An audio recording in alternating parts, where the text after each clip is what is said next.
It's just gone lunchtime. This is All Angles here on eNCA. Good afternoon. I'm Masego Ratlaga.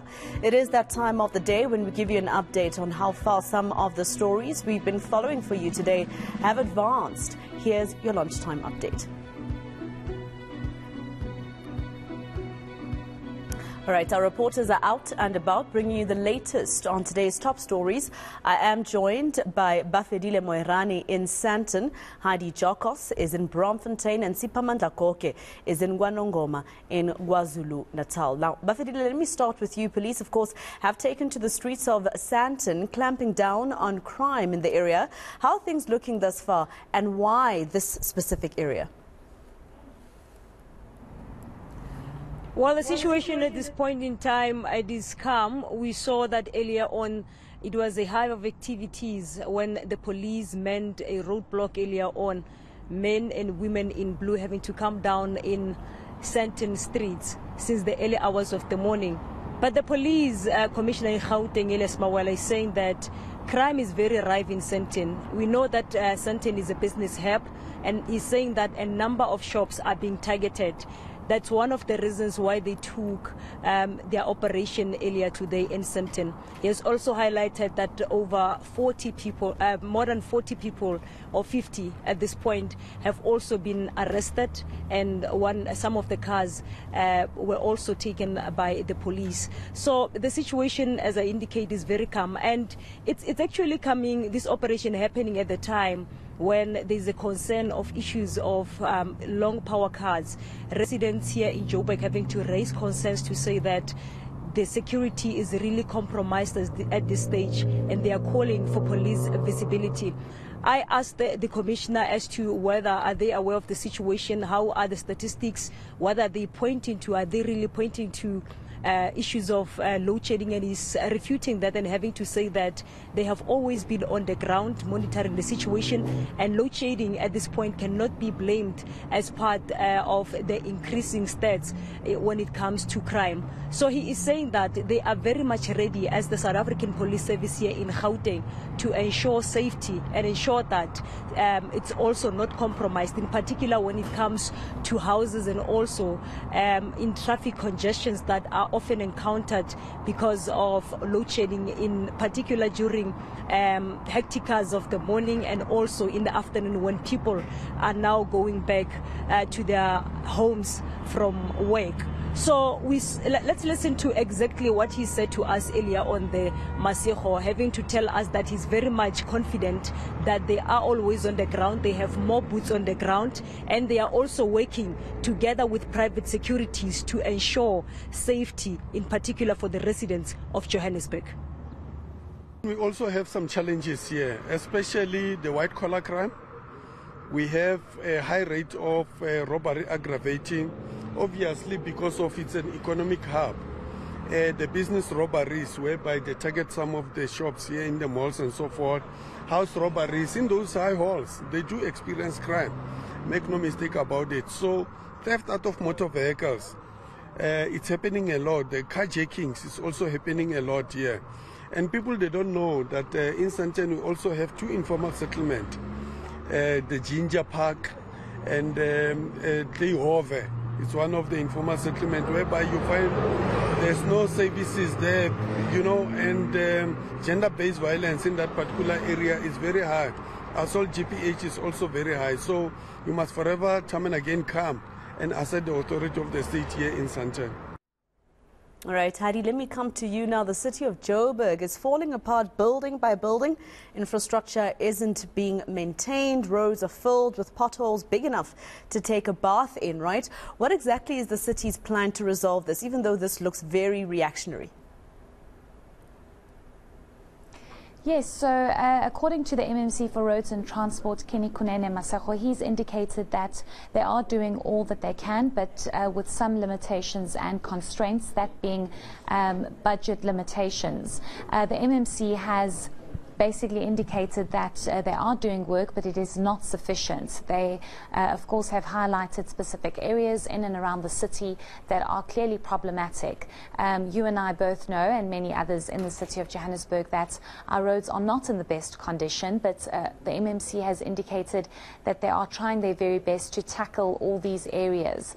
The MMC has also gone as far as to say that he's giving a stern warning about a possibility of a number of bridges collapsing, and he says that this urgently needs to be addressed, but there needs to be a budget allocation for this.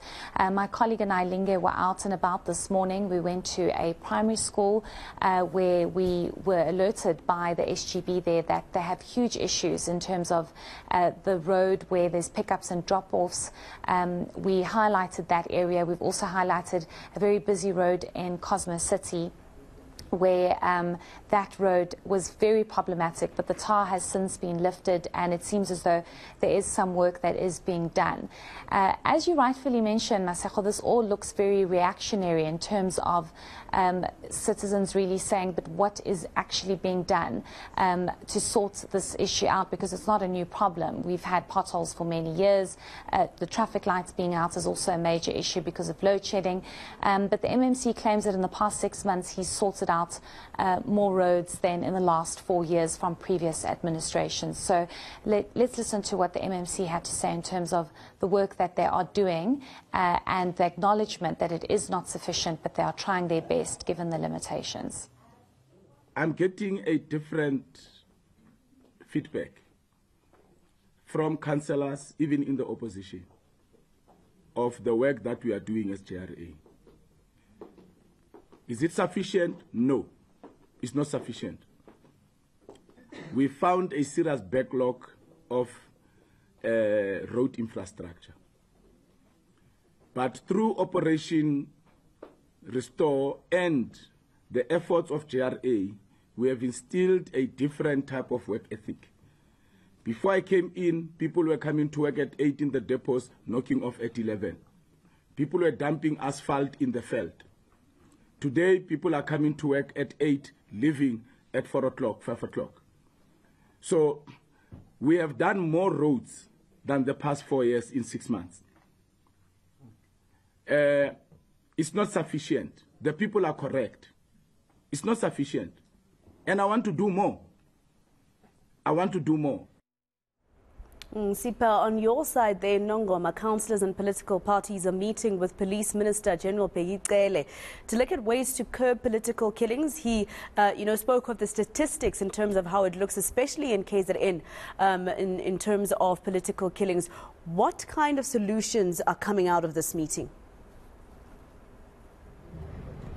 Well, I guess we can only find out after the meeting, simply because that meeting is underway as we speak. It's a series of meetings. Earlier this morning at around about 10 o'clock, police's top brass. I'm not only talking about the Minister of Police here, I'm also talking about the National Commissioner himself, General Fanima Semula, Deputy National Commissioner responsible for policing, that is General Masigidi. All of them have descended on Nongoma. They are here to talk about one thing and one thing only: the safety of councillors in this municipality and across KwaZulu-Natal. 2 councillors from the National Freedom Party have been attacked in just few weeks apart in this area. Unfortunately, one of them, Mrs. Mchunu, passed away. Mr. Manqele is fighting for his life in hospital. There are other councillors here who have told eNCA that they have been threatened. They have been receiving death threats and also threatening messages saying they must resign within 3 days. If they do not resign, they will be gunned down. A number of them have been attacked. There have been attempts on their lives, and their family members have been kidnapped. And one of them is Mrs. Zungu, who spoke to us and told us about her dilemma that she's facing, because she is what she calls herself 2-in-1. She sits in Nongoma local municipality but also in the Zululand district municipality. So she says she feels that she's being targeted so that she will be eliminated in order to open up the space and the numbers. So Police Minister and the Commissioner are meeting with councillors right now in Nongoma as we speak. Behind me, that meeting is underway with all 45 councillors of this municipality. They are from the IFP, the ANC, the EFF, the NFP mainly. Those are the political parties that are represented here. According to the statistics and the profile background that was basically shared by the Police Minister yesterday during that media briefing of the Interministerial Committee, parties that are mainly affected by these killings of their members, they include mainly the ANC, IFP and NFP. Zululand district to Mkungundlovu as well as eThekwini are the three problematic districts. So this meeting is designed to find a solution to what is happening in this area and across the province, because since 2011, 52 councillors have been gunned down, 103 officials working in municipalities across KwaZulu-Natal have been killed too. Right, that was your eNCA lunchtime update from all angles with reporters Siphamandla Goke, Heidi Jokos and Bafedile Moerane. Thank you very much, team. Let's leave it there for now.